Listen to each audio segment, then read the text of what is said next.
you very much, Erica, and good afternoon. Welcome to this session. I hope it will be a good appetite before lunch. So, in our session today, we've invited a distinguished medical expert panel. We're going to give you a practical overview of the routes to reimbursement in the EU.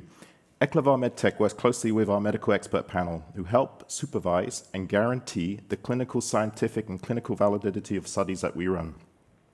They're helping to support initiatives such as our global international vascular registry. Our panel today will discuss case studies and challenges for the reimbursement of vascular and wound care devices, and we'll get you to understand the key requirements for understanding reimbursement in Europe. So, without ado, I'd like to introduce you to our distinguished panel today. First on our panel, he is a professor of vascular surgery at the Vascular Center Group Hospital, Paris St. Joseph. Before that, he was former chief department of vascular surgery at Nantes until 2019. He has over 20 years of experience performing endovascular and open procedures for arterial disease. His clinical interests include lower extremity, arterial disease, endovascular revascularization, wound healing, amputation prevention. He has performed numerous studies in these areas and authored numerous peer-reviewed original articles. He has consulted on the regulatory pathway and has provided advice for many HAS and FDA panel meetings. He is a member of the French Society of Vascular and Endovascular Surgery and the European Society of Vascular Surgery. He is co-director of the Paris Vascular Insights meeting, and he is the editor of L'International magazine. He is also president of the French University Hospital for Clinical Research. So a very warm welcome to Professor Yann Goueffic. Thank you. Second on our panel today, he is the head of the Burns and Wound Healing Unit of Montpellier University Hospital in France. He has authored over 100 publications and an editorial board member of 8 journals and former president of the World Union of Wound Healing Societies and the European Tissue Repair Society. He teaches as professor for the universities of Montpellier, Nantes, Limoges, Antilles, and La Réunion. His passion for wound healing and scarring has led him to organize the international conference called Scar Club and the international workshop on wound technology. He is qualified in general orthopedic and plastic surgery. So a very warm welcome to Professor Luc Teot. Okay, so let's get started today. So the first question to you, Professor Teot, is in general, what do you see as the sort of overall global reimbursement situation in France? The process starts from conception, and then it comes to the first difficulty, which is CE marking. For CE marking, rules have changed, and now we needed to have a trial. So this trial is more or less in relationship with what will happen after. So when you go after CE marking, you are in charge of proving to the authorities that reimbursement is needed. And then you have to go step by step through different processes. And these processes include first, which is an authorization to come on the market, which is given by the ANSM, which is the French authorities controlling what is on the market. And then you have to prove going to the CNEDIMS, which is a name of the commission, which is depending on the high authority of health. And these CNEDIMS will analyze the added value of the new medical device compared to others. This analysis is mainly based on randomized controlled trial and is close to what is needed for drugs. So this is the first step, which is an obstacle for many medical devices, even if they provide some CE marking. The second step is having going to the Commission of Pricing, which is another step, but which is something which will come later. The main obstacle, the main difficulty is the CNEDIMS and the demonstrating that this new medical device has an added value, which is considered by the authorities as being a source of reimbursement. Great. And what do you see as the 2 to 3 most important considerations for reimbursement in France at the moment today? So if you're looking to get your wound care device or your vascular, what are the considerations that should be there? I completely agree with this pathway. You know, some people should consider that it's pretty painful to get the reimbursement in France, but after that, it's a huge market also. Clearly, it's based on clinical evidence. And you can develop the market if you are able to demonstrate, in fact, this clinical evidence. It's not just based on marketing, and if you are able to show the clinical evidence, you are able to get the reimbursement. But it's not so simple, of course.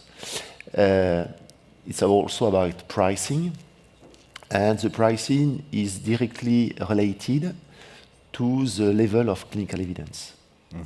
And it's easy levels. You have different kind of level of easy. In fact, 5 levels, from the higher one to the lower one, without any difference, in fact, between the control and the experimental device.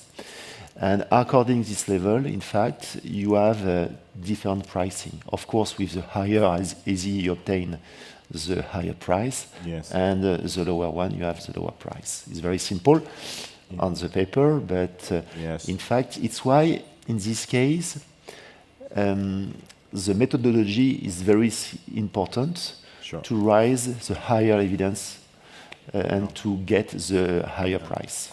So what kind of process time-wise is that going to take? It sounds like it's quite an extensive process to get there. So for a device manufacturer, what's the timing of that, in terms of going through that whole rigorous review? In fact, we are speaking here about clinical study. So we know that it depends, in fact, of the follow-up in the clinical study. Sure. In some cases, you can have the answer, the primary endpoint, after 1 month of follow-up. In some cases, it takes 2-3 years to get the answer. It's why when a company try to get the CE mark, for example, the company should think about the next step to start already the design, the methodology, and perhaps the first inclusion. And I know that some company include the CE mark patient into the dossier to apply as soon as possible at the clinics. Yeah, good. So I'd like to kind of move on to some of the practicalities. So we've talked about a little bit about the general process here, some of the key considerations. In practice, what does this really mean for a vascular and wound care device in terms of, I have a device today and I want to come to the French market. How should I get that reimbursed? And share us some examples. We hear the success stories, or also other stories that the devices don't get reimbursed.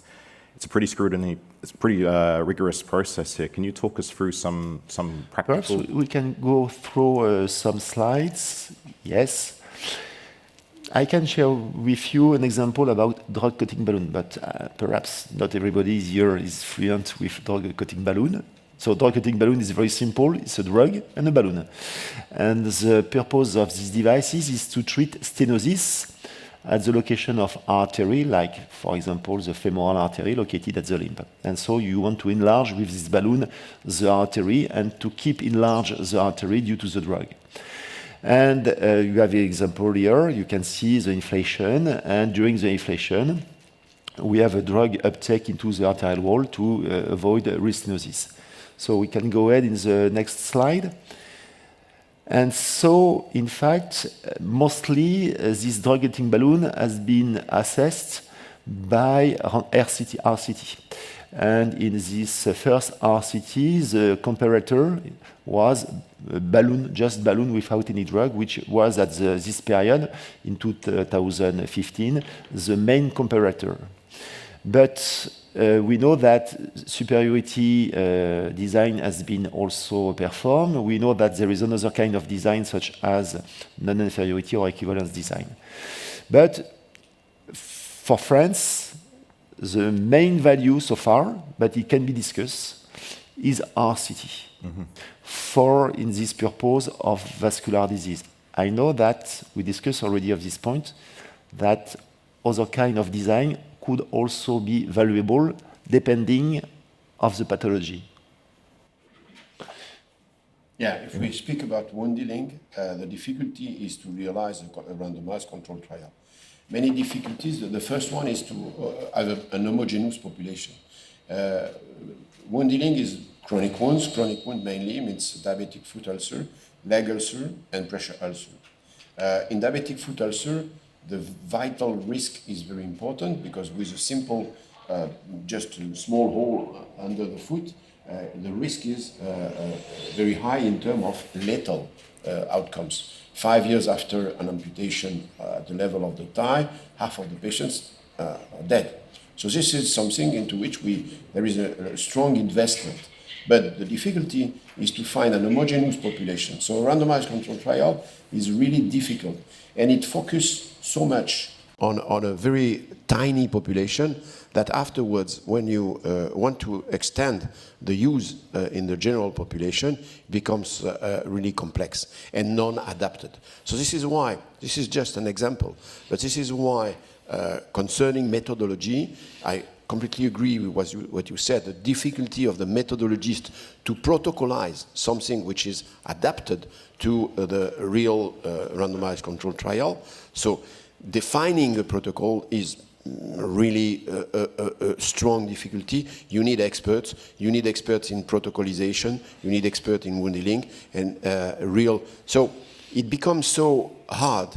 And seeing the difference in terms of investment, when you sell a stent, the value of the stent may cover the randomized control trial, which has been previously realized. When you sell a dressing which is 5 or 10 euros max, this is another difficulty. So there is a frilosity of the companies to invest in a randomized control trial, which will cost millions, and the outcome. But on the contrary, we have a counter-example. For instance, Urgo, who developed a splendid randomized control trial some years ago on a dressing which was advanced dressing, including some active product, a small part, but active product.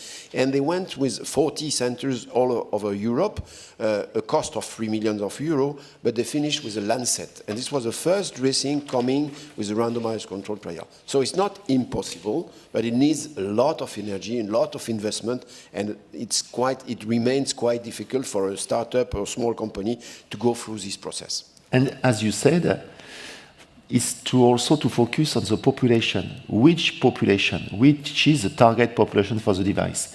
And of course, most of the company wants to have a wider, large population to sell more. But in this case, it's quite difficult, and challenging to have a positive response if you enlarge so much. It's why, in some cases, the consultant, the physician, the PI, should also discuss with the company why. We could start with a niche, perhaps, and then progressively to enlarge the niche. Of course, at the beginning, you have this large indication of the device, yes. But, you should have, in this case, because you target a niche, a positive response in the RCT.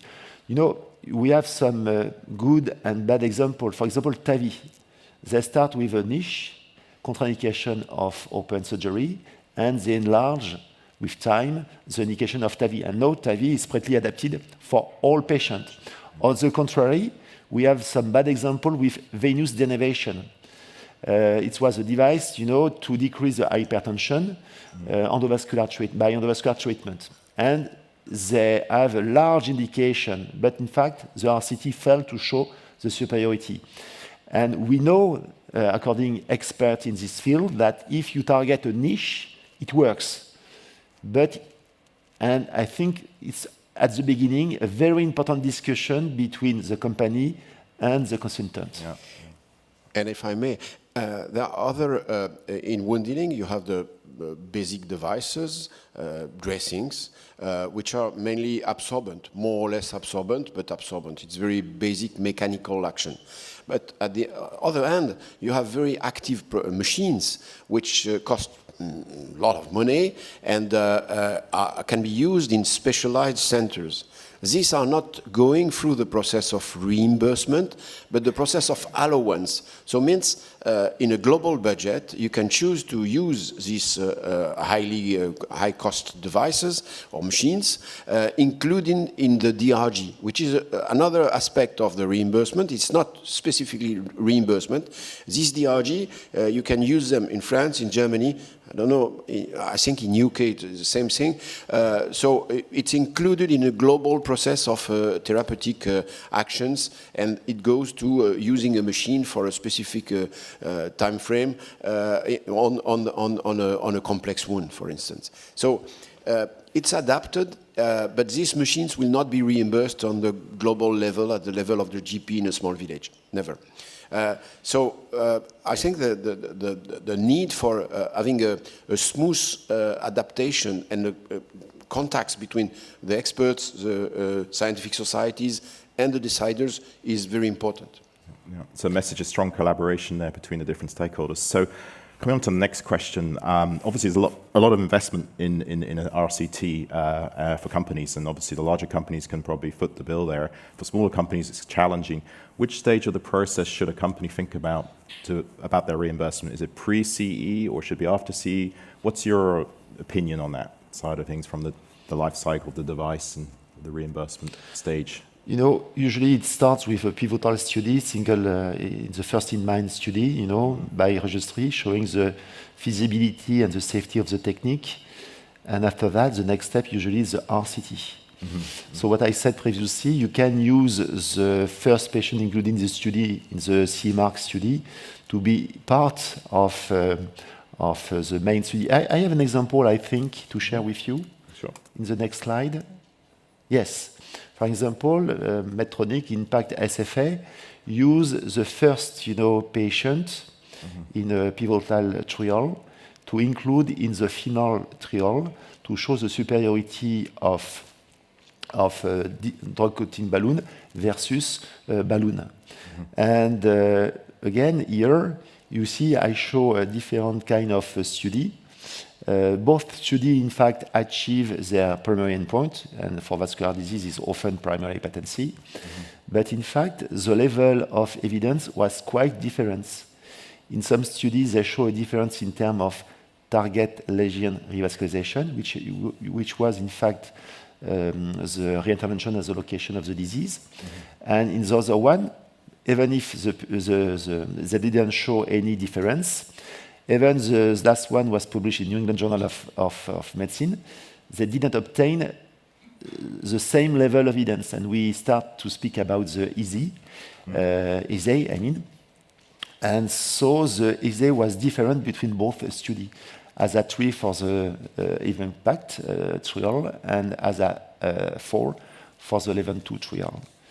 So the objective and the endpoint are crucial to obtain the reimbursement, but to obtain also pricing. Yeah.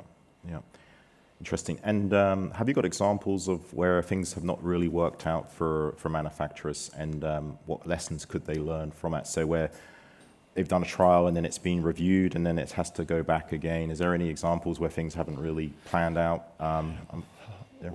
Yes, it's not successful every time. I have an example to share, and I think for a company it's very important to know that. At this period, they launch different RCTs, and some company was pretty reluctant to launch RCT. So they make a registry about their own DCB, and they were thinking that because DCB was successful in the 11-2 and Impact, they will be able to get the reimbursement in France. But in fact, when they apply the dossier, the AGS say no, because there is no class effect for your device. You should show your efficacy, because your balloon is different from the other ones. The drug balloon is not the same amount of drug, not the same coating, etc. And so it was in 2017. This company decided to set up RCT, but at this time, it was not anymore ethical to compare DCB versus POBA, which was the standard of care in 2015. And so the ethical committee said, no, you are not able to set up this superiority trial between DCB and POBA. And so you should perform, in this case, a non-inferiority RCT comparing your own DCB versus the Medtronic one or the Bard one. But what we know in this case, when you have to set up a non-inferiority study, usually you have to include more patients. And so in this case, it's more costly to set up this non-inferiority RCT then the superiority RCT. And finally, so this story is from 2015-2017. Now, in 2022, they just finished the RCT and they didn't get so far the reimbursement. Soon, I hope for them, but they lose, in fact, 5-6 years before obtaining the reimbursement because they miss this level 1 evidence. I have another case where it went to failure, and it's not the same story. It's not a story of RCT and methodology. It's the question of what is the right price of a medical dressing or a medical device. And it came with the previous product comparable to the one I evoked with Urgo, was an American one. His name was Promogran. Promogran went through the first commission, the Canadians, with obtaining an ASA-free, which means high level of reimbursement. But when they came to the next commission, which is pricing, they didn't get the right price, and they refused to diffuse the product in our territory. So this is also another limitation for foreign companies to come to France, because at the end of the day, the price may not be the one they expected. So they know that they will sell a considerable amount of products, but they know that the price will be reduced because there is a kind of constriction during the pricing deal. For our so globally, and I ask you about that. Would you? We are in wound healing, and I'm not speaking about France. I'm speaking about global KOL in wound healing all over the world. There is a reluctance to consider that RCT is a key element for reimbursement. We have we would like to get to provide an alternative evidence, and this alternative evidence could be done by a series of cases and cohorts of patients correctly analyzed, correctly collected. And we are really pushing for that because everybody all over the world is following the primary outcome, which is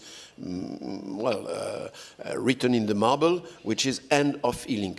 But if you make a consensus meeting with 10 KOL in wound healing, and you tell them, you show slides, and you say, is it end of healing? You will have 10 different answers. So it's not it's something which was built around wound healing because they didn't know what to do. But here it's time to reconsider all these topics and analyze differently the evidence. And this is what the wound healing world is proposing, to redefine a little bit the product and not to miss, because we in France we miss some products that are efficient in US or in other parts of the world because of this very rigid consideration. I am totally agree. We have the same experience with critical limb ischemia, so ischemia of the limb with a wound problem.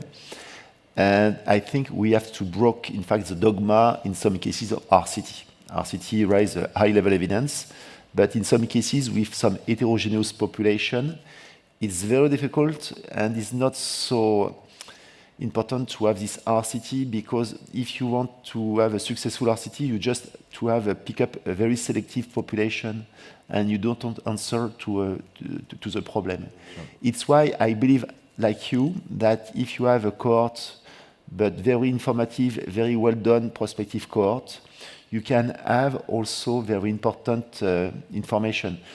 In France, for example, the French government has set up the SNDS cohort data, in fact, and you are able to have information about patients, but for all the country, 65 million of people, which is huge, in fact. Depend of the question, of course, but in this kind of cohort, you have very informative data.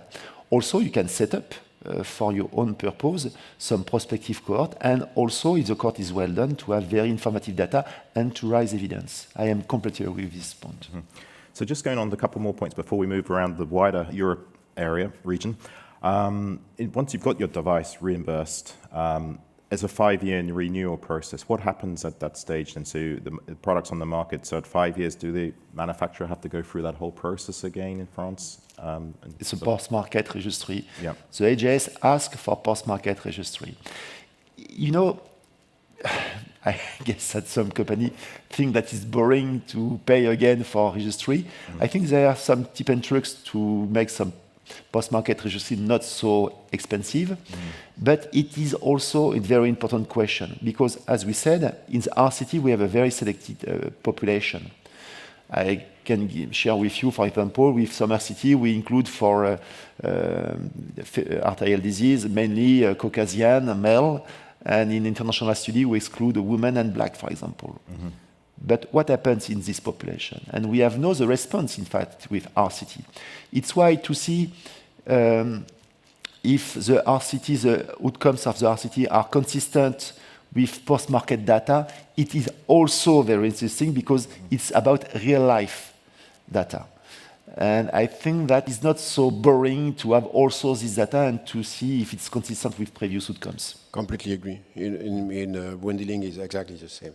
So because as Yann said, your RCT is considering a very small population, and when you come to post-marketing studies, you get a wide range of what was used after. And we can come back on that if we analyze what happens in Europe. I don't know if you... Yes. Oh, yeah. So in UK, the very much more smooth means a product has gone through the CE marking, has been approved by the NHS, it comes to the drug tariff, and if it is used, if there is a feedback which is positive considering the dressing, it will stay reimbursed. If nobody uses it, it will come down very quickly. So it's much more adapted to the reality of the market. In Italy, it's complex because decisions in terms of health are made region by region. So a medical device will be highly reimbursed in Sicily and not in Lombardy or in Tuscany. So this is, I think, one of the nightmares we have in Italy. Germany is very similar to France, but they add something else, which is the responsibility of the prescriber. So if you prescribe too much one product, the insurance system will come to you saying, well, why do you prescribe this product so often? So this is another aspect which is, well, I think it makes sense. And in Spain, it's they don't have private nurses, so they have a kind of local centers for dressing. So the patient comes to the center, he has his dressing, very basic dressings, and all what is a little bit advanced is in the hospital. So there is a very heterogeneous, I don't know in your area, but in my area, it's complex to homogenize and to try to find out really a consensus among because the evidence is not so high. So we're lacking evidence, and we're lacking the capacity to provide this evidence because of the complexity of the randomized control trial. It's similar. I have not in the same field, but we have exactly the same feeling about this country. Where do you see this sort of evolving here? Because obviously Europe's pretty patchwork of different systems. It's complicated for manufacturers to have a market entry strategy when it's not a unified market. Where do you think this could potentially evolve in the future in terms of making pathway a bit smoother for manufacturers to get their devices in and reimbursed? Or do you think this is going to stay as it is, the status quo? I'm pushing actively to European registries because this is a way into which everybody will have the same information. The database is accessible by all the country deciders, and then we can provide certainly something which is much better than what is given now. The last month, I am in contact. I used to be in contact with EMEA. Market access responsible in Europe. And it seems that, we start by the French system showing that the reimbursement was based on level of evidence. It seems that there is a trend in Europe to copy-paste the French system. Copy-paste that you get the reimbursement according to the evidence. For example, in Germany, it's not the case. You start by opening the market, and you can use the market. You have a temporary reimbursement during several years, and during this time, you should raise evidence. It's not the case in all the country. Perhaps in UK, it's more based on cost effectiveness, but definitely, it seems to have a trend to make a copy-paste on the French reimbursement pathway and to raise evidence before the reimbursement. Yeah, interesting. So I want to move on to another topic here. There's like some new pathways, innovation pathways just come out in France last year to sort of accelerate new technologies for reimbursement. Can you shed some light on some of these programs? Because I think a lot of the companies here today have very compelling innovations, and I think this is something which could help. I think you have a huge experience with Article 51. Perhaps you can share, but we can go, because Article 51, I have no this experience, and few people have this experience with this huge program. It's very important that Luc share with us this experience. So we have the two first, we evoke that. So it's a forfait innovation, which is funding for innovation. A startup can go to the commission and say, well, we would like to be helped to determine the efficacy and evidence and give evidence. This, well, is very restricted. Temporary coverage, you spoke about. Article 51 is a niche that was opened in 2018, allowing some experimentations on new organizations and new funding system. Schematically, if we compare what is done now, you go to the doctor, you pay the doctor. And the doctor will say, you take a date with biology, radiology, and come back to me into 1 month. With this new Article 51, what is proposed, what we proposed at the level of 6 million of people in Occitanie, where I live, is to have a lump sum which comes immediately, and this lump sum will be spread into the experts at the normal rate of payment of doctors and nurses, but with a point which is interesting, which is coordination. Means you get out from the doctor, it's a complex situation, somebody will help you to have a date with a radiologist, a date with a biologist, a date with what is needed, and then you shorten the period of waiting, losing time in a wound healing trajectory. So pathway of cares, and determining what is the right pathway of care is really what is changing in terms. It's not reimbursement of medical device, but it's reorganization around the way to be treated and the prognosis of healing for us, which is completely different if you use these intercalary interventions and you provide something which is much more efficient in terms of, well, length of healing. It's impressive because it's not just about the device, also it's about organization. Yeah, it's organization and coordination. And coordination. Just a few words about the first forfait innovation and temporary coverage. In fact, what I know is it has been done, in fact, to fill the gap with Germany. In Germany, as I said, usually during 2 or 3 years, the devices is sold and the company are able to develop also some study to assess the device.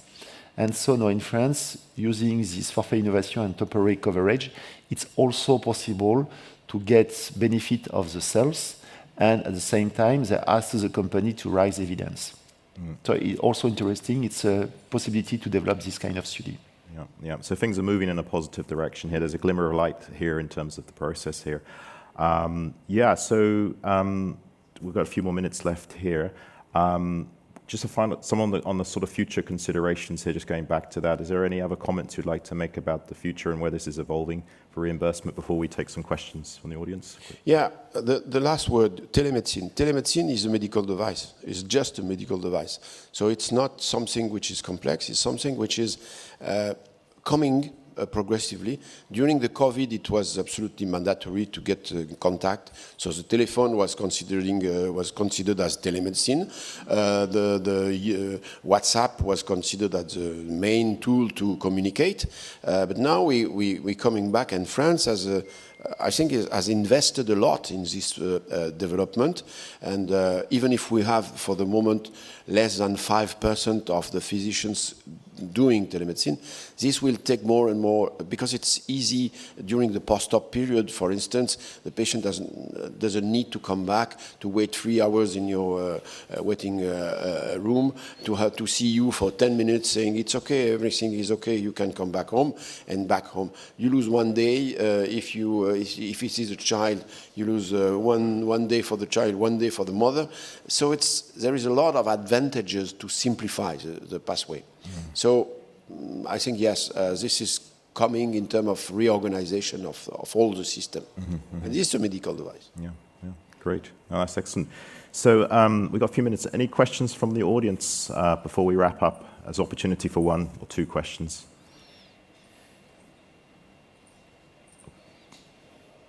Oh, there's one question, gentleman over there. Thank you very much for this information. So I just have a question regarding the type of evidence. I know that to get reimbursement in France or in other European countries, the evidence to be collected is very high. Do we always need randomized clinical trials to obtain reimbursement? Or it depends on the therapeutic area or the device itself? You need a randomized controlled trial to have a brand reimbursement. So it means the first one. Then you need something which is, if you want to be considered as a generic, you have to demonstrate that you are equivalent in terms of capacities or in terms of results. It's another randomized controlled trial, but it's, well, I would say it's more easy. I don't know if you agree with that. Non-inferiority is not so easy in some cases. It depends of the margin that you define, and so it's also it's tricky in terms of methodology. So I think it's very important to have a good methodologist in board and to have an open discussion with him, because also the choice of the primary endpoint, as we said, secondary endpoints, the choice of the population. It should be discussed at different level, company, physician, methodology level. It's not one decision from one person. Yeah, great. So let's just quickly wrap up. A few final remarks from your end on today's session. Professor Goueffic, any final remarks? I think that we still need this level 1 evidence. Sure. It should be enlarged to the Europe, I think, as soon, probably. Yeah. Think about the design of the RCT and the cohort will be also more and more important in the future to answer to many questions. Great, thank you. And Professor Teot? Yeah, wound healing is a far west for the moment, and there are many opportunities, but it's complex. And I think needs to be more structured from the beginning, the biology also. So there is a lot to do in wound healing, and it's becoming more evident for everybody that this is an interesting area. Great, thank you very much. So that's time up now for us. So just want to say a big thanks to LSI, Scott and the team for organizing this event and putting this on the program. Big thank you to Professor Goueffic and Professor Teot, our panel today, and also a big thanks to the audience here. Thank you very much for listening. I appreciate it. It's before lunch, and probably that's something to consider now. And a big thank you to everyone else here, and have a great rest of the day. Thank you again.